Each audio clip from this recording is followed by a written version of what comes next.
Dans ce podcast, découvrez le quotidien d'un tribunal correctionnel au plus près de la réalité. Exceptionnellement, l'enregistrement des audiences que vous allez entendre a été autorisé. Bienvenue dans Justice en direct. Nous remercions Pierre Gouzen, ancien président de la Chambre correctionnelle d'Avignon. Bonjour, l'audience est ouverte. Vous pouvez vous asseoir. Dans des faits de détournement et de... par personnes chargées d'une mission de service public qui ont été mises à jour courant 2004 et qui ont justifié une plainte avec constitution de partie civile de la direction de la Poste, devenue la Banque Postale. Vous étiez guichetière au bureau de Cucuron et deux clientes ont signalé des anomalies et des graves et des détournements dont ils avaient été la victime. Ces détournements ont été opérés auprès de personnes qui, effectivement, maîtrisent mal peut-être la gestion de leurs comptes, qui sont peut-être des victimes, je vais dire, faciles, entre guillemets. Je ne sais pas si ça existe, mais dans la mesure où elles ne savent pas vraiment lire et écrire. Des expertises nombreuses et multiples, graphologiques, au niveau des signatures sur les bordereaux, ont établi que 7 des documents étaient des faux grossiers. Alors aujourd'hui, quelle est votre position par rapport à ces faits qui vous sont reprochés? Vous avez toujours nié donc ces faits. Ah oui, bien sûr, et je nie encore, de toute façon. J'ai toujours aidé ces personnes-là. Ces personnes sont arrivées en 62 à Cucuron. Ma maman avait un commerce où j'étais dedans. Et j'ai toujours connu les époux de ces dames. Et quand je suis rentrée à la Poste en 78, j'ai aidé tout le monde. Pas plus Madame Ben Moussa que Madame Abbas. J'ai aidé toutes les personnes. Madame Ben Moussa, je lui ai rendu service. Parce qu'elle avait oublié le livret. Le livret. Voilà. Cette dame, j'ai demandé l'accord à Monsieur Falconet, qui était mon chef d'établissement. Nous avons passé les 2 opérations dans une feuille blanche. Voilà. Madame Ben Moussa est revenue le lendemain, me demandait effectivement, enfin me disant encore qu'elle avait oublié son livret. Nous avons refait la même opération. Je dis nous, c'est moi qui ai fait l'opération, mais j'ai demandé l'autorisation à Monsieur Falconet. Donc effectivement, alors que vous aviez la totale maîtrise et un peu le monopole de la gestion des livrets de ces 2 personnes, vous en remplissez l'essentiel, les signatures qui s'avèrent fausses, les sommes qui disparaissent, et vous dites c'est pas moi. Sous-entendu, c'est soit votre collègue, soit le monsieur Falconet. C'est difficilement compréhensible quand même. Ah non, mais je n'ai jamais accusé M. Falconet d'avoir pris de l'argent. Hein. Non, enfin, non. Vous avez laissé supposer que pas du tout. Si c'est pas vous, c'est donc l'autre. Pas du parce tout. Que ça peut pas être... Pas du tout. Moi, le problème, c'est que j'étais de Cucuron et trop connue à Cucuron. Donc, pour rendre service aux uns et aux autres, voilà. Oui, mais là, ce qu'on vous reproche, c'est de vous être rendu service à vous. Non, pas du tout. C'est ça qui vous est... Non. C'est pas d'avoir rendu service à une cliente. Ah, si. C'est à travers un service de vous être, non, pas de façon enrichie. C'est ça qui vous est reproché. Oui, enrichi avec 2800 ou 2900 euros. Oui, à peu près. Oui. Un peu plus. 2004 et 1300, 3700, presque 4000 à peu près. Enrichi. Il y a toujours un enrichissement. Et... Quel était votre salaire à l'époque? 1400 euros. Eh bien, c'était un trimestre de salaire. C'était quand même relativement important. Oui, ben non, je n'avais pas besoin de cet argent. Non. Et cet argent, donc, vient que vous avez, le lendemain des faits, il y a eu 2 versements de 2000 euros en tout à peu près, 1750 euros. Donc, c'était votre mère qui vous avait prêté de l'argent.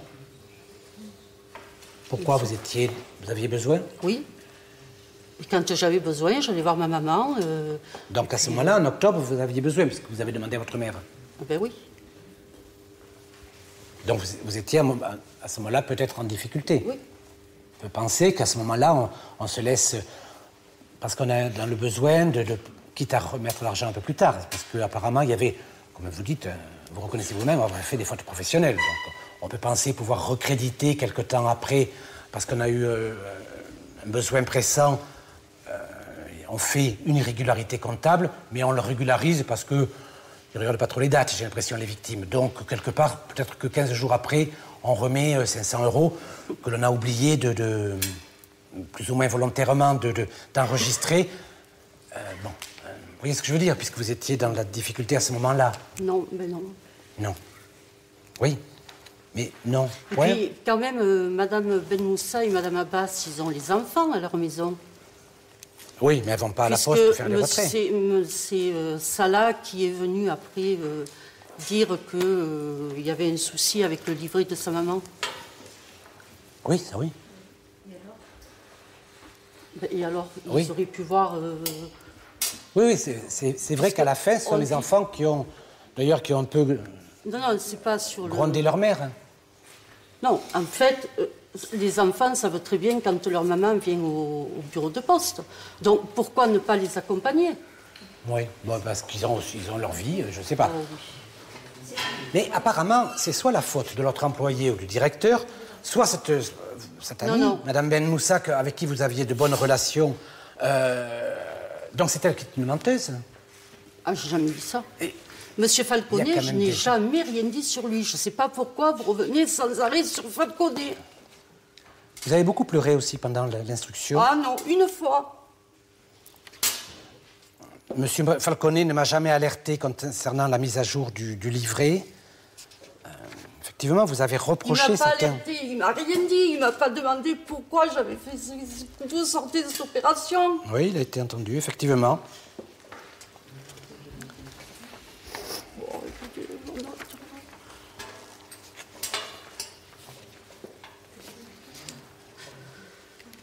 Madame Abbas, vous avez mis en cause Madame Di Medio. Est-ce que vous pouvez préciser pourquoi vous pensez que c'est elle qui est à l'origine de ces irrégularités dans votre compte et qui vous ont coûté de l'argent à un moment donné? Vous comprenez ce que je dis? Oui, j'ai compris. Il m'a demandé, il m'a dit, est-ce que tu sais lire et écrire? Moi, j'ai répondu pas. Elle était gentille avec moi et tout. Et après, jusqu'à... Moi, je voulais poser les intérêts dans mon compte. Et ben, j'ai trouvé le directeur, il était là-bas. Il m'a dit, qui c'est qui a tiré tout ça? J'ai dit, je ne sais pas, je n'ai pas tiré ça, moi. Jamais j'ai tiré l'argent dans mon compte. Il n'y aurait eu qu'un incident, qu'une problématique sur une journée, ça arrive. Le problème qui se pose, c'est la multiplication de ces opérations au détriment de certains clients. Il y en a 6 et 2, 8, une dizaine. Qu'est-ce que vous voulez que je vous dise? Madame Abbas dit, je ne sais ni lire ni écrire. Je l'ai toujours su qu'elle savait ni lire ni écrire. Je ne sais pas que depuis l'année 2003. Tout le monde, personne ne sait écrire et lire. Mais il n'y a aucun enfant qui vient. On dépose les enfants devant le bureau de poste et Cathy, démerde-toi. Alors non, maintenant il y en a assez. Je vous dis que je n'ai pas pris ces sous, point, c'est tout. Point, c'est tout. J'en ai rien à foutre des 2800 € de Madame Abbas. Elle en avait à faire. Pour elle, c'était important. C'est important. Elle est quand même pas morte de faim. Je pense qu'il y avait quand même autre chose. C'est comme Madame Ben Moussa. Elle est venue me voir prendre un paquet pour envoyer un chiffon blanc à un marabout. Et dedans, elle a mis les sous. Et en plus, c'est moi, après, 3 jours après, qu'il a appelé en lui disant « Madame Ben Moussa, venez chercher votre paquet, il est là. » Et elle dit que c'est pas vrai. Est-ce que vous vous rendez compte que vous êtes en train d'avoir des propos un peu racistes? Mais non, monsieur. Elle me laisse les enfants, il doit y en avoir des tonnes. Elle a des marabouts, etc. Et maintenant, elle m'accuse... Je ne suis pas raciste, monsieur. J'ai une nièce qui est algérienne. Non, je ne suis pas raciste. Oui, on a toujours un parent, même quand on l'est.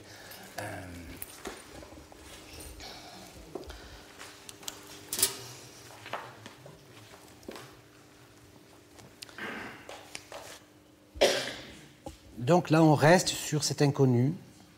Défaut des disparitions de sommes qui ont été admises par la Poste qui a remboursé. Vous en avez parlé à monsieur Falconet? Ah ben non, il ne me parle plus. À aucun moment, après le signalement des enfants de madame Abbas Moussa, Madame Di Medio est venue me voir pour parler de ces faits. Donc pourquoi vous n'êtes pas allé en parler en disant attention, qu'est-ce qui se passe là? Mais on en a parlé. Monsieur Falconet avait son bureau juste derrière moi. Lui dit que non. Ah ben oui, lui, alors lui, il a raison. Eh bien, lui dit que non. Eh bien, moi, je dis que oui. Voilà. Voilà. Madame le procureur, des questions? Je ne sais pas si... Juste une question. Les opérations du 14 et du 15 octobre, tout le monde dit que les retraits sans les livrets, c'est exceptionnel. Bon. Elle vient le 14 octobre et elle vous dit, j'ai pas mon livret. Bon, vous la connaissez, vous voulez rendre service. OK. Comment se fait-il qu'alors que c'est exceptionnel, le lendemain, elles reviennent et elles vous disent, j'ai toujours pas mon livret et vous acceptez encore? Je veux dire, une fois, on comprend, mais 2 fois, ça devient une habitude et là, ça contredit les règles. Oui, ça contredit les règles, mais j'ai demandé l'autorisation à mon chef d'établissement. Oui, il s'en souvient pas, lui. Non, mais il a eu l'accident, effectivement, il a eu un coma peu de temps après. Oui. Donc, il a été honnête, il dit, je n'ai pas la mémoire de beaucoup d'opérations. Non, mais même, je veux dire, c'est un peu curieux, si vous voulez. Une opération exceptionnelle, il faut qu'elle reste exceptionnelle. Donc, 2 jours, manquement, je dirais, aux règles, 2 jours, on accepte? Oui. Donc, vous vivez toute cette procédure comme une totale injustice. Oui. Et vous avez l'impression de payer pour quelqu'un d'autre? Non, pas de payer pour quelqu'un d'autre. Je cherche à comprendre. Donc, vous, quand vous dites « je cherche à comprendre », mais qu'est-ce que vous avez trouvé comme solution? Rien. Et pourtant, c'est pas rien. Et pourtant, 4 000 et quelques euros de détournés.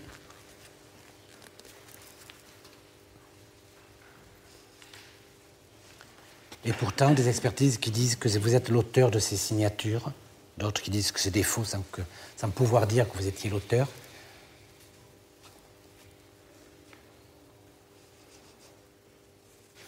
Bien, vous pouvez vous asseoir, madame. Je vous redonnerai la parole à la fin. Mettez-vous sur la chaise, s'il vous plaît. Là. Donc, je ne sais pas si je l'ai dit, madame Di Medio n'a jamais été condamnée antérieurement. On va donner la parole aux parties civiles. Oui, Monsieur le Président, messieurs du tribunal, j'accompagne donc Madame veuve Abbas Moussa, qui est une femme qui a aujourd'hui 71 ans et qui était très fière tout à l'heure de sortir la carte de combattant de son mari. Ce sont des harkis. Ils sont en France depuis 1962. Et effectivement, Madame Di Medio les connaît bien. Pendant des années, vous avez donc observé cette femme et vous aviez effectivement constaté que d'abord, elle avait beaucoup d'argent. Effectivement, il y avait pas mal d'argent sur les comptes, puisque, par exemple, on note à la date qui nous intéresse, c'est-à-dire en l'année 2002, eh bien, on a 13 383 € sur le livret A. Et on sait aussi que Madame Abbas Moussa a un livret B et également un livret d'épargne populaire. Et elle avait également le compte courant. Et il y a, je trouve, tout un processus qui a été mis en œuvre. On l'a mise en confiance. Quand on découvre le poteau rose, vous allez chez Madame Abbas Moussa.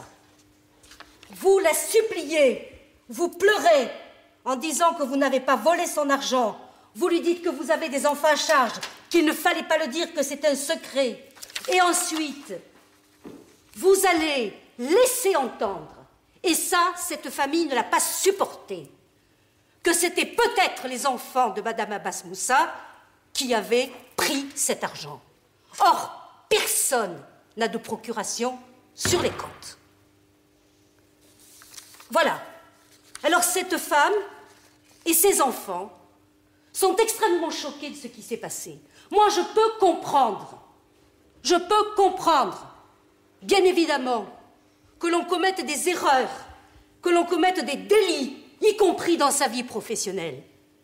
Je trouve inadmissible que vous ayez laissé entendre que ce soit les enfants de Madame Abbas Moussa qui aient pu voler leur mère. Voler leur mère. Moi, je les ai vus, les fils, et il y en a un qui est là.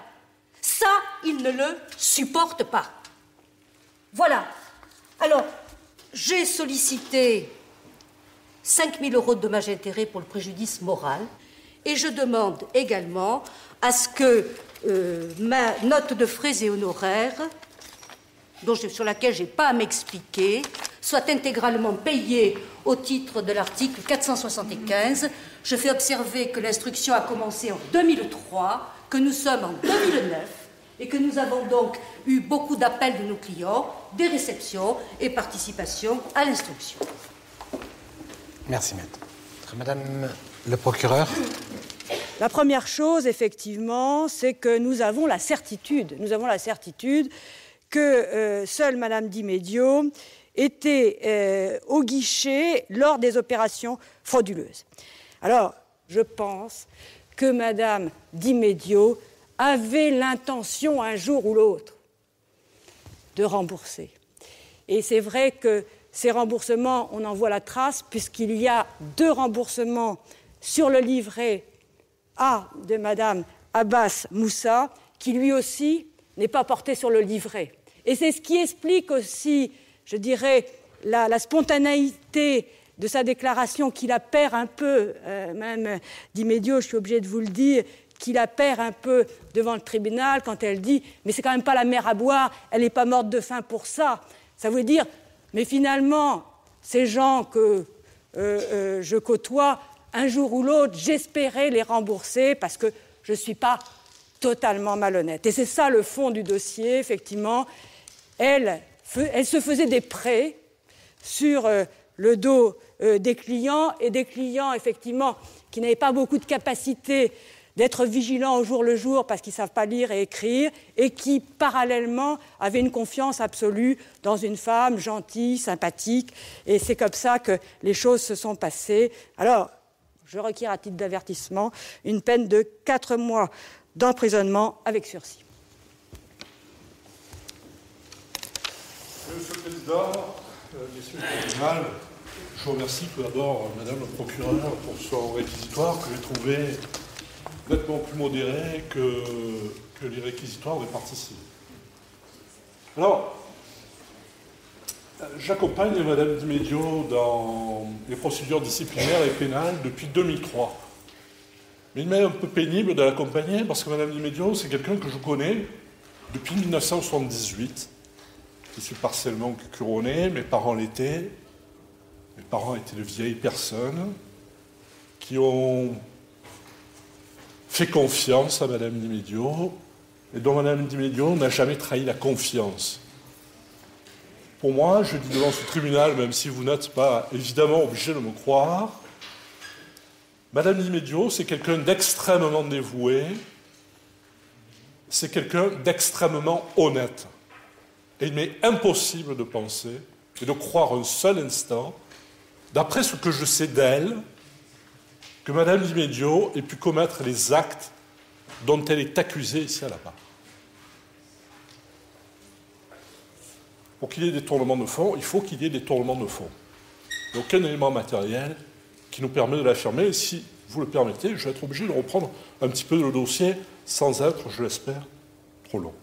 Madame Di Medio était présente au guichet pour tous ces retraits, à l'exception de l'un d'entre eux, mais je le dis, sur le fondement de ce dossier pénal, sur le fondement des expertises qui ont été réalisées, vous ne pouvez pas, en l'état du retrait de la prévention du 15 octobre 2002, vous ne pouvez pas considérer que les autres sont frauduleux.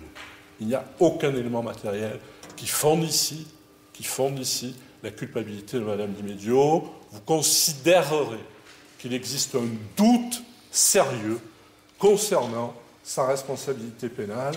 J'ai eu le sentiment que ce type de procédé qu'utilise la Poste pour évacuer à moindre frais des agents fonctionnaires, pouvoir les remplacer éventuellement par des intérimaires, c'est ce type de politique qui a fondé la plainte avec constitution de partie civile de la Poste en avril 2004.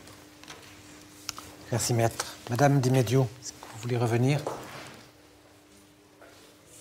Est-ce que vous voulez ajouter quelque chose aux paroles de votre avocat? pouvez revenir dans la salle.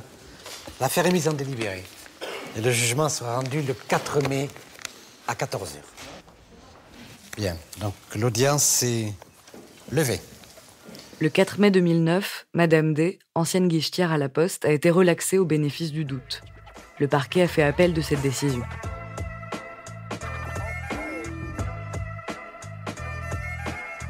Vous venez d'écouter Justice en direct. Si vous avez aimé ce podcast, vous pouvez vous abonner sur votre plateforme de podcast préférée et suivre Initial Studio sur les réseaux sociaux. Justice en direct est une coproduction Initial Studio et Morgane Productions. Ce podcast est une adaptation de la série documentaire En direct du tribunal, produit par Morgane Productions, écrit par Samuel Luret et réalisé par Benoît Grimont. Production exécutive du podcast Initial Studio. Production éditoriale du podcast Sarah Koskiewicz. Montage Victor Benabou. Musique La Grande Table. Illustration Paul Grelet. Avec la voix de Pauline Josse.